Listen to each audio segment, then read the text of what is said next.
आज हमारा टॉपिक है postulates of Rutherford's model of atom. तो चलिए स्टार्ट करते हैं हम। फर्स्ट है हमारे पास every atom consist of a nucleus and whole positive charge is inside nucleus. The whole mass of atom is also concentrated at this core.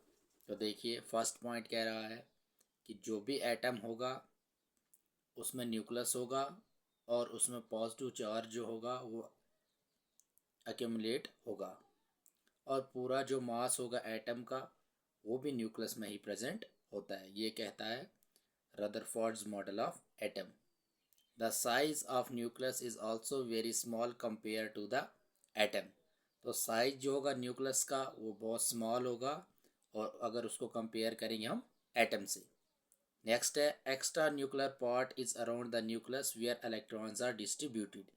तो extra nuclear part भी होता है न्यूक्लियस के बाहर और उसमें इलेक्ट्रॉन जो होते हैं वो डिस्ट्रीब्यूटेड होते हैं।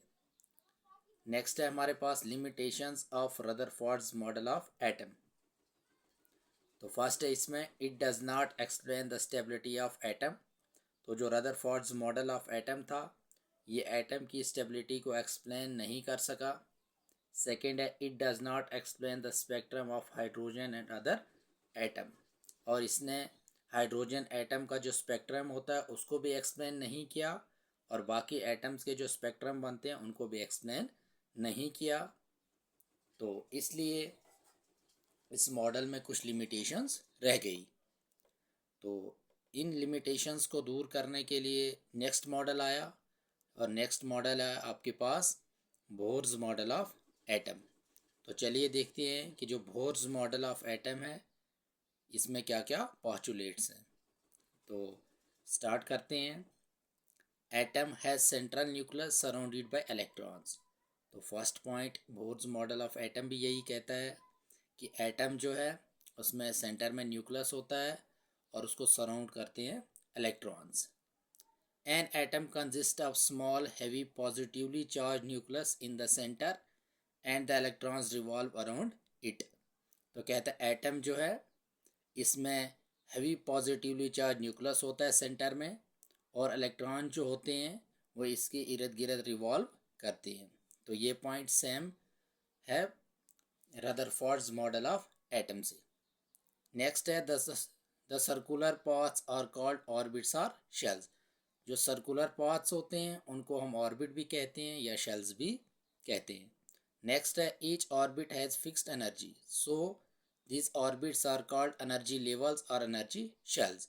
तो जो भी ऑर्बिट्स होते हैं उनकी एनर्जी जो होती है वो फिक्स होती है, इसलिए जो ऑर्बिट्स होते हैं उनको हम एनर्जी लेवल्स भी कहते हैं या एनर्जी शेल्स भी कहते हैं। नेक्स्ट है the order of the level of the shells और इन शेल्स का जो ऑर्डर होता है वो यहाँ पे दिया गया है। फर्स्ट के, उसके बाद एल, उसके बाद एम, उसके बाद एन और उसके बाद ओ। नेक्स्ट है हमारे पास as long as the electron remains in a particular orbit it does not lose or gain energy। तो जब तक इलेक्ट्रॉन जो है वो पर्टिकुलर ऑर्बिट में रहेगा तब तक वो ना ही एनर्जी को लूज करेगा और ना ही एनर्जी को गेन करेगा। नेक्स्ट है energy is neither absorbed nor emptied in these energy levels.